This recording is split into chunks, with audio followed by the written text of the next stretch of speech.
Hello everyone, সকলকে স্বাগত এই চ্যানেলে। আজকে আমরা এই ভিডিওর মাধ্যমে সেমিস্টার 3 পরীক্ষার ক্লাস 12 2026 সালে সেমিস্টার 3 পরীক্ষা আগামী মাসে তোমাদের অর্থাৎ সেপ্টেম্বর মাসে যে হতে যাচ্ছে, তো সেই পলিটিক্যাল সায়েন্স বিষয় থেকে, রাষ্ট্রবিজ্ঞান বিষয় থেকে ইউনিট 3-র 50টা এমসিকিউ প্রশ্ন আলোচনা করা হবে। প্রশ্নগুলো খুবই গুরুত্বপূর্ণ। তো যাদের রাষ্ট্রবিজ্ঞান বিষয় রয়েছে অবশ্যই মনোযোগ সহকারে এই ভিডিওটি দেখবে, কারণ এই প্রশ্নগুলো তোমাদের আসতে চলেছে পরীক্ষাতে। ইউনিট 3 অধ্যায়ের নাম হচ্ছে সমকালীন বিশ্বে নিরাপত্তার ধারণা। তো বেশি কথা না বলে চলো ভিডিওটা এখান থেকে শুরু করা যাক, এবং অবশ্যই চ্যানেলে যারা নতুন রয়েছে চ্যানেলটিকে সাবস্ক্রাইব করে পরবর্তী ভিডিওর জন্য রেখে দিও সাবস্ক্রাইব করে। তো চলো ভিডিওটা এখান থেকে শুরু করা যাক। তো আজকের প্রথম প্রশ্ন হচ্ছে, আন্তর্জাতিক রাজনীতিতে নিরাপত্তা বা সিকিউরিটি ধারণাটির মূল ভিত্তি কি? এর সঠিক উত্তর হয়ে যাবে অপশন এ। তো অবশ্যই যারা তোমরা উত্তরগুলো করতে পারছো বা করতে পারবে, তোমরা কমেন্ট বক্সে এর উত্তরগুলো আগেই জানিয়ে দেবে ভিডিও পোস্ট করে, আর আমি এইভাবে উত্তরগুলো বলে দেবো, তোমরা নিজেদের সাথে মিলিয়ে নেবে। আর যদি কোনো জায়গায় উত্তর ভুল ত্রুটি বলে মনে হয় তাহলে সেটাও কমেন্ট বক্সে মেনশন করে দেবে। তো প্রথম প্রশ্নের সঠিক উত্তর হয়ে যাচ্ছে অপশন এ। এরপরে দেখবো পরের প্রশ্ন, কোশ্চেন নম্বর 2। পরবর্তী প্রশ্ন রয়েছে প্রথাগত নিরাপত্তা। আমরা দুই প্রকার নিরাপত্তা এই চ্যাপ্টারের মধ্যে পেয়েছি, একটা হচ্ছে প্রথাগত নিরাপত্তা এবং অপ্রথাগত নিরাপত্তা। তো প্রথাগত নিরাপত্তা প্রধানত কোন সুরক্ষার উপরে জোর দেয়? তো প্রথাগত নিরাপত্তা যেটা রয়েছে সেটা হচ্ছে রাষ্ট্রের সীমানা এবং সার্বভৌমত্বের উপরে জোরদান করে। তো এটা হচ্ছে অপশন বি সঠিক উত্তর। রাষ্ট্রের সীমানা মানে হচ্ছে ইন্টারনাল, আমাদের যে দেশের বাউন্ডারি রয়েছে সেটা, এবং সার্বভৌমত্ব অর্থাৎ নিজের দেশের মধ্যে নিজেরই ক্ষমতা কর্তৃত্ব চূড়ান্ত, এটাই বলতে চাইছে। তো অপশন বি হয়ে যাবে এখানে সঠিক উত্তর। পরবর্তী প্রশ্ন যেটা রয়েছে 3 নম্বর, নিরাপত্তা একটি প্রতিযোগিতামূলক ধারণা, এই উক্তিটি কোন দৃষ্টিভঙ্গির পরিচায়ক? তো এর যে সঠিক উত্তর হয়ে যাবে অপশন এ, অপশন বি মার্ক্সবাদী নাকি গঠনবাদী? এর সঠিক উত্তর হয়ে যাবে অপশন বি বাস্তববাদী ধারণা। এটা নিরাপত্তা একটি প্রতিযোগিতামূলক ধারণা, এই উক্তিটি কোন দৃষ্টিভঙ্গি? এটা হচ্ছে বাস্তববাদী। তোমরা এই বিষয়টা পড়তে গিয়ে, এই চ্যাপ্টারটা পড়তে গিয়ে এই জিনিসগুলো পাবে। বাস্তববাদী, উদারনীতিবাদী এবং মার্ক্সবাদী সকলেই নিজস্ব ধারণাগুলো ব্যক্ত করেছে এই নিরাপত্তা বিষয়ে। তো এই যে ধারণাটা রয়েছে প্রতিযোগিতামূলক যে ধারণা নিরাপত্তা, এটা কথা বলেছে বাস্তববাদীরা। পরবর্তী 4 নম্বর প্রশ্ন, আধুনিক রাষ্ট্রচিন্তায় অপ্রথাগত নিরাপত্তা বলতে কোনটিকে বোঝায়? তো অপ্রথাগত নিরাপত্তা বলতে এখানে বোঝাচ্ছে মানবিক এবং বৈশ্বিক নিরাপত্তাকে। এটা হচ্ছে অপ্রথাগত নিরাপত্তা, এবং বাকি যেগুলো রয়েছে সেগুলো হচ্ছে প্রথাগত নিরাপত্তার মধ্যে পড়ছে, অর্থাৎ পারমাণবিক অস্ত্র বৃদ্ধি করা, তারপরে সামরিক জোট, এগুলো হচ্ছে প্রথাগত, সীমান্ত সংঘাত, এগুলো হচ্ছে প্রথাগত নিরাপত্তার মধ্যে পড়ে। এবং অপ্রথাগত নিরাপত্তা যেটা রয়েছে সেটা হচ্ছে মানবিক এবং বৈশ্বিক নিরাপত্তা। পরবর্তীতে 5 নম্বরে, প্রথাগত নিরাপত্তার ক্ষেত্রে প্রতিরোধ বলতে কি বোঝানো হয়? 5 নম্বর প্রশ্ন, এর সঠিক উত্তর অবশ্যই তোমরা কমেন্ট বক্সে জানাবে। 5 নম্বর সঠিক উত্তর হয়ে যাবে অপশন এ, যেটা হচ্ছে শত্রু পক্ষকে আক্রমণের আগেই মানসিকভাবে থামিয়ে দেওয়া।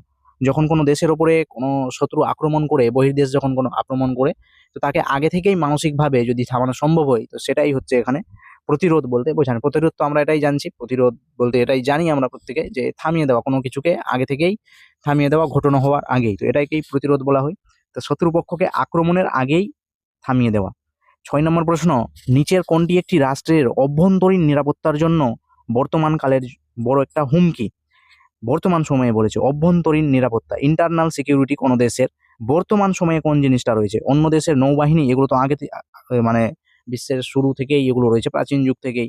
মহাকাশ গবেষণা, তারপরে রয়েছে অলিম্পিক গেমস আয়োজন, এগুলো কোনোভাবেই হচ্ছে আমাদের ইন্টারনাল সিকিউরিটি যেটা রয়েছে কোনো দেশের বিঘ্ন করতে পারে না। তো দেশের অভ্যন্তরীণ এবং বর্তমান সময়ের নিরিখে যদি বিচার করে দেখা যায়, সেটা হয়ে যাবে সাইবার হানা, অর্থাৎ হচ্ছে কোনো দেশের ডেটা চুরি করে নেওয়া, ডেটাকে ক্র্যাশ করে দেওয়া, নষ্ট করে দেওয়া, এই সমস্ত জিনিসগুলোকে বলা হচ্ছে সাইবার হানা রয়েছে। তারপরে হচ্ছে টেররিজম রয়েছে, সন্ত্রাসবাদ রয়েছে, যেটা বর্তমান সময়ে সব থেকে বেশি দেখতে পাওয়া যায়। আমরা ভারতের মধ্যে এই জিনিসগুলো সব থেকে বেশি দেখতে পাওয়া যায় সন্ত্রাসবাদের দিক থেকে, যেটা হচ্ছে আমাদের পাকিস্তানের তরফ থেকে বারবার সন্ত্রাসবাদী আক্রমণ ভারতের মধ্যে করা হচ্ছে। কিছুদিন আগেই, গত বছরই আমাদের এখানে অপারেশন সিঁদুর করা হয়েছে, যেটা হচ্ছে আমাদের পহেলগাঁওতে সন্ত্রাসবাদী আক্রমণ করা হয়েছিল। তো এটা হচ্ছে বর্তমান সময়ের একটা বড় হুমকি, সন্ত্রাসবাদী আক্রমণ। পরবর্তী 7 নম্বর কোশ্চেন, শক্তির ভারসাম্য নীতিটি নিরাপত্তার কোন রূপের সঙ্গে যুক্ত রয়েছে? তো শক্তির যেটা ভারসাম্য নীতি রয়েছে, এগুলো হচ্ছে প্রথাগত বাহ্যিক নিরাপত্তার ওপর রয়েছে।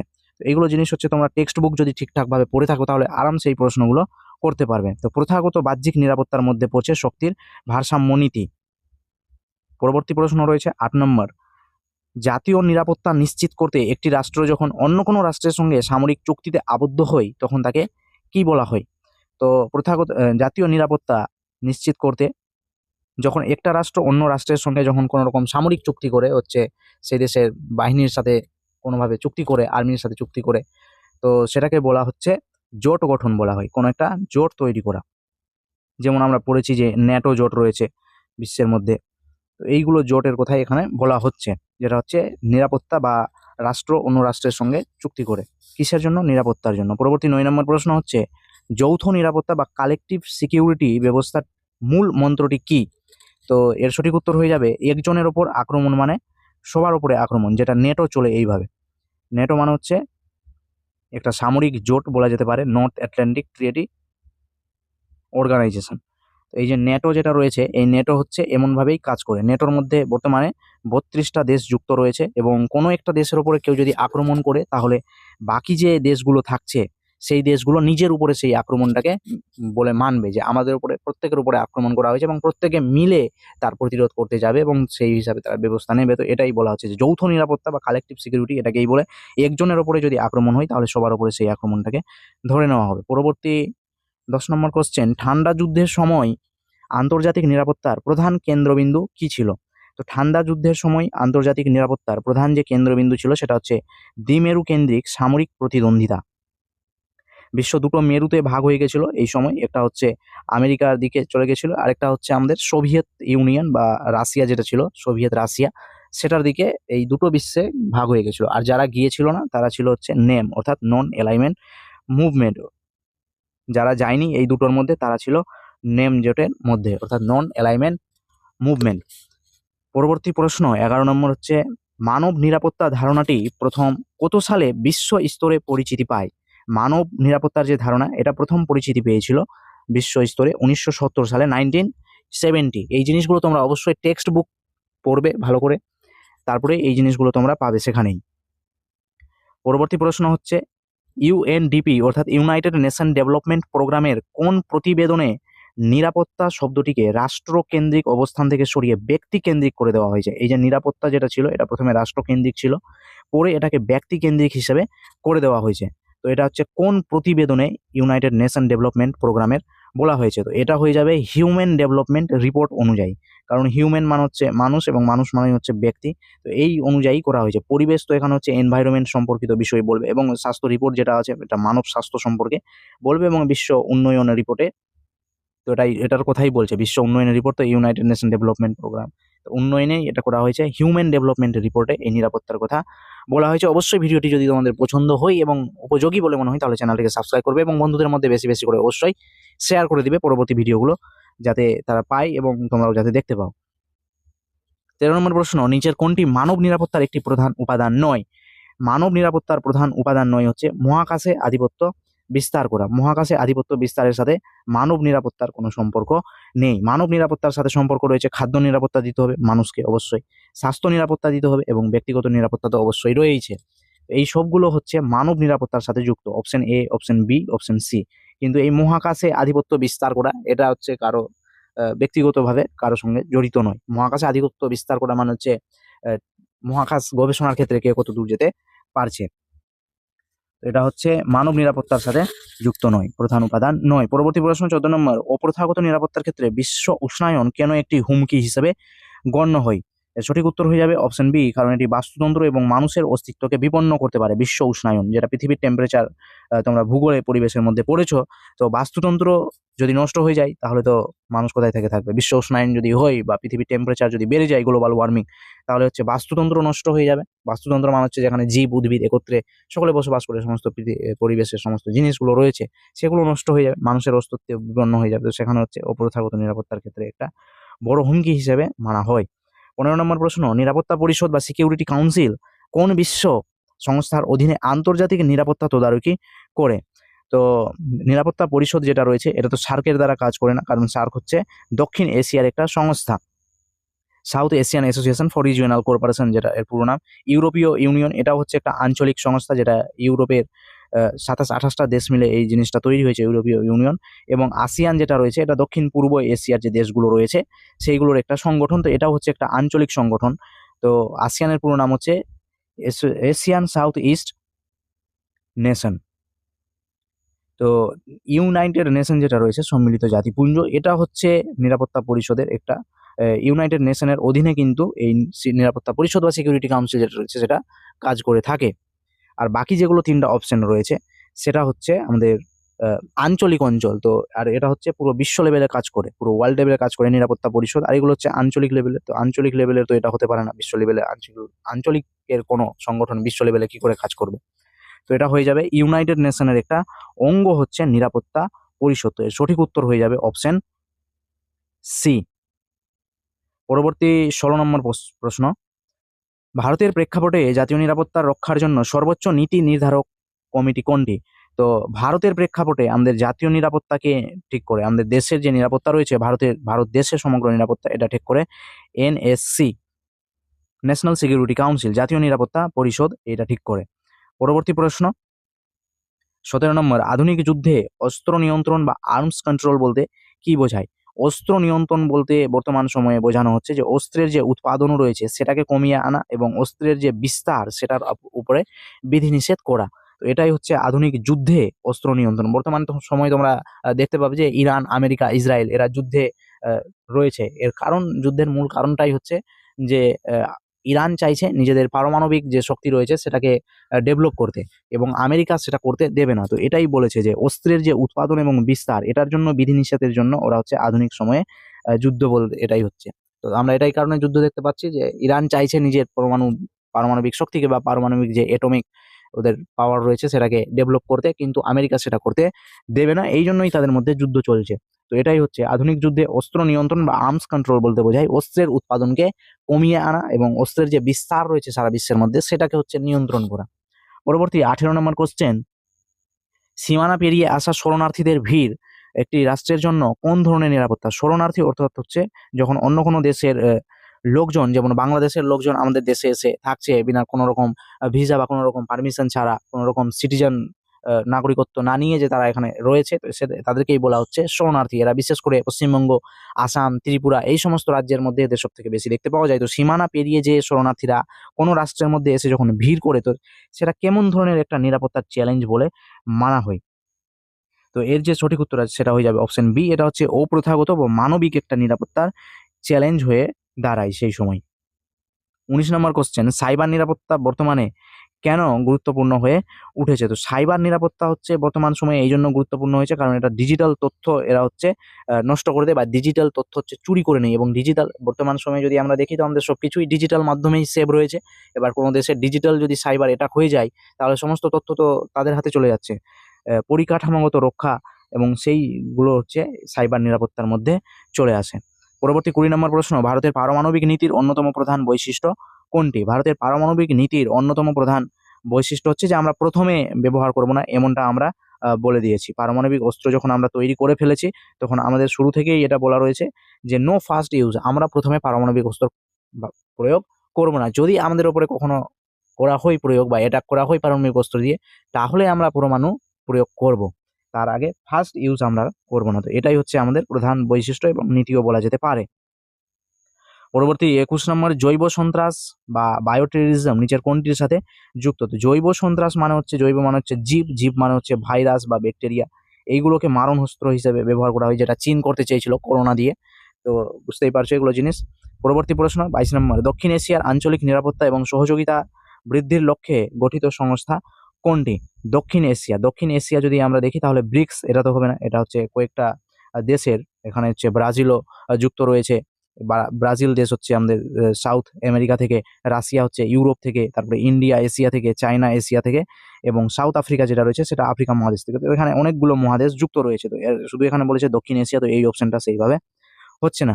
সিয়াটো যদি বলি আমরা, South East Asian treaty organization হতে পারে, সাউথ ইস্ট বলেছে, দক্ষিণ এশীয়।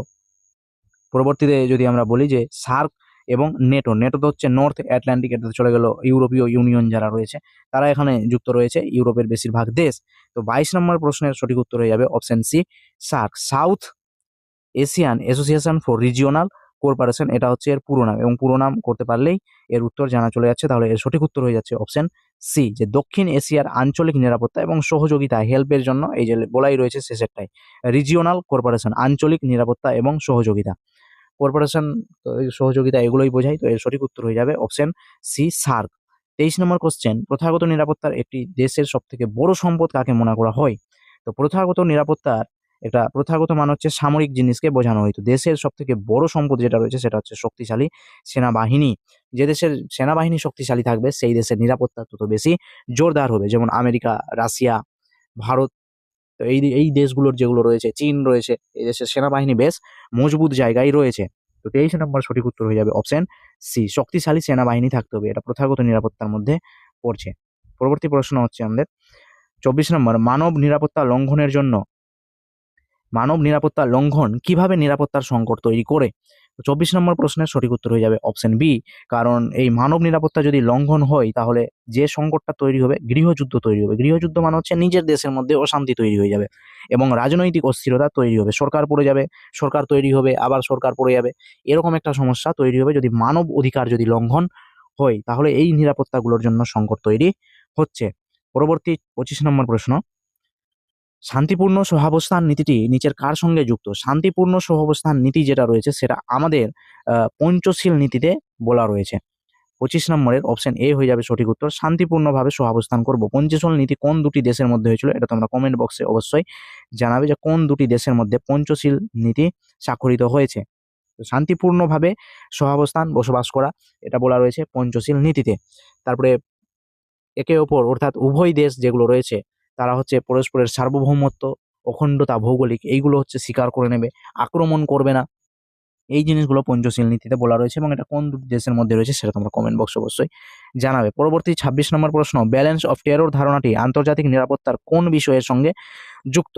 26 নম্বর প্রশ্নের সঠিক উত্তর হয়ে যাবে অপশন বি, পারমাণবিক অস্ত্রের প্রতিদ্বন্দ্বিতার সাথে যুক্ত। ব্যালেন্স অফ টেরর শব্দটি হচ্ছে এই পারমাণবিক অস্ত্রের প্রতিদ্বন্দ্বিতার সাথে যুক্ত রয়েছে। পরবর্তী 27 নম্বর কোশ্চেন, একটি রাষ্ট্র যখন নিজের সীমানার অভ্যন্তরে কোনো বিদ্রোহী গোষ্ঠীর মোকাবিলা করে তখন তাকে কি বলা হবে? তো 27 নম্বরের অপশন সি হয়ে যাবে অভ্যন্তরীণ নিরাপত্তা। যখন নিজের দেশে, যেমন আমাদের দেশে যারা ছিল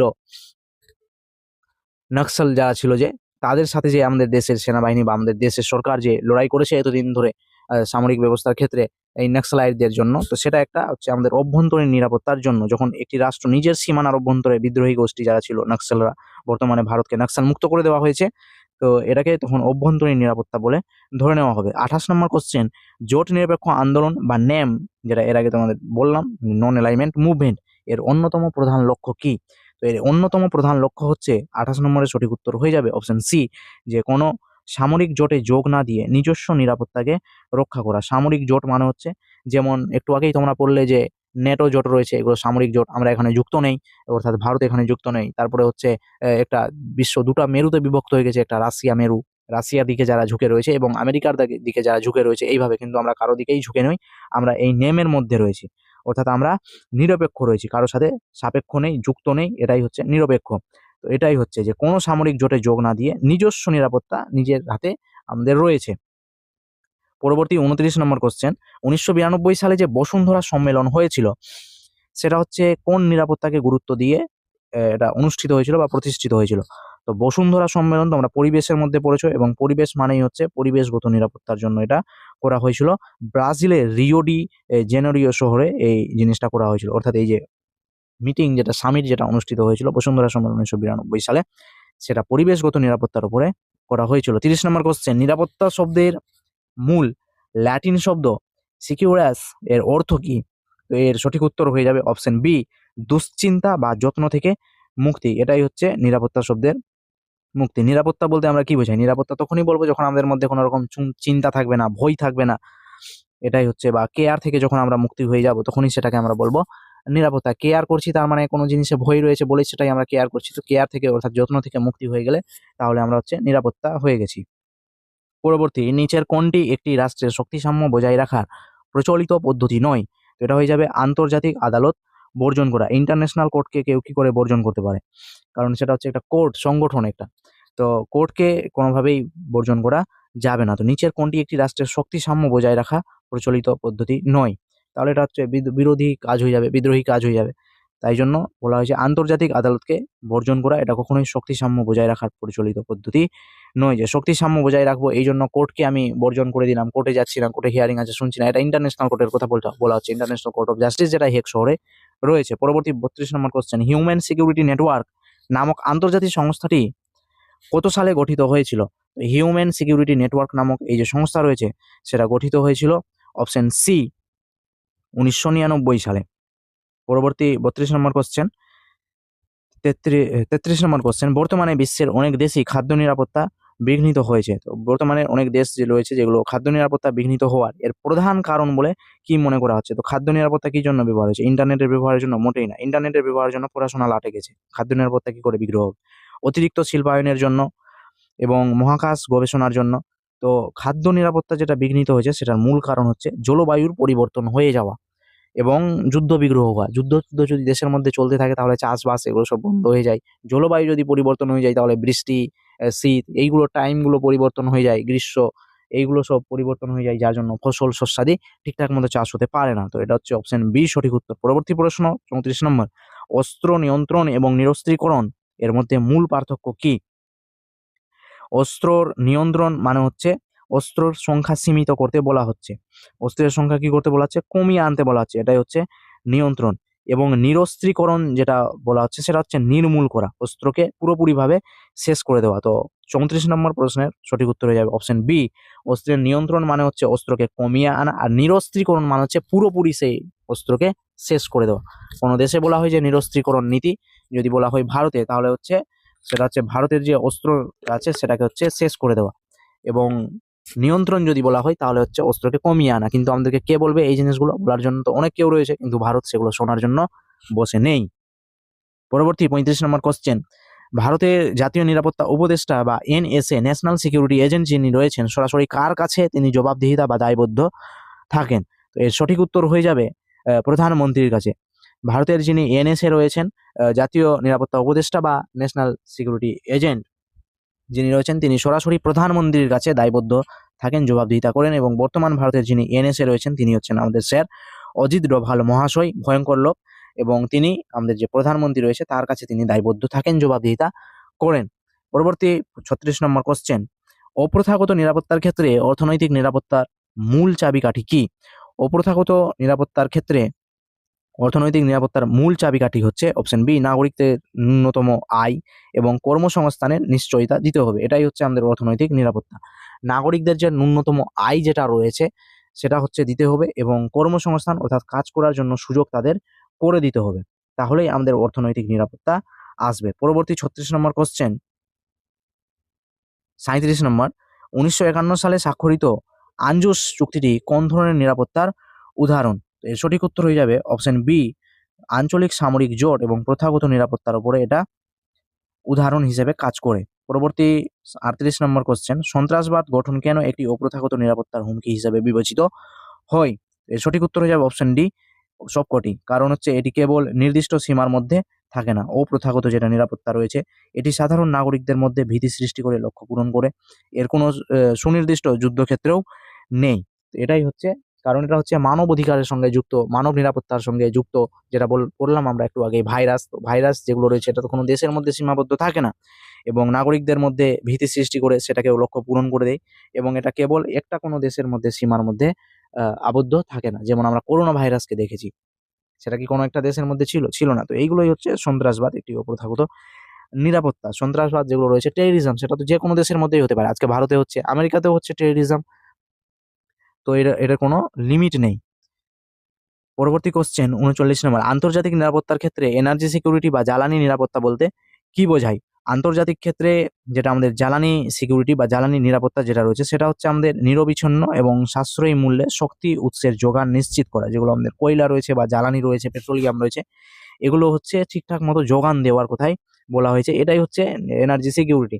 কারণ আমরা দেখেছি কয়েকদিন আগেই যে ইরান আমেরিকার যুদ্ধের কারণে আমাদের দেশের জ্বালানি সংকট তৈরি হতে যাচ্ছিল, কিন্তু সেই পরিস্থিতিটা তৈরি হয়নি। কয়েকদিনের জন্য হয়তো একটু পরিস্থিতি খারাপ হয়েছিল, কিন্তু আন্ডার কন্ট্রোল ছিল। এমন নয় যে পরিস্থিতি হাতের বাইরে চলে গেছিল বা কিছু একটা ভয়ঙ্কর পরিস্থিতি তৈরি হয়েছিল, এমনটা কিন্তু হয়নি। তো এইগুলোই হচ্ছে আমাদের সিকিউরিটি। 40 নম্বর প্রশ্ন, প্রথাগত নিরাপত্তা ব্যবস্থায় সার্বভৌমত্ব শব্দটির কি গুরুত্ব রয়েছে? সার্বভৌম শব্দটির গুরুত্ব রয়েছে যে রাষ্ট্রের অভ্যন্তরীণ ক্ষেত্রে এবং রাষ্ট্রের বাহ্যিক চূড়ান্ত সিদ্ধান্ত নেওয়ার ক্ষমতা রাষ্ট্রের হাতে থেকে রক্ষা।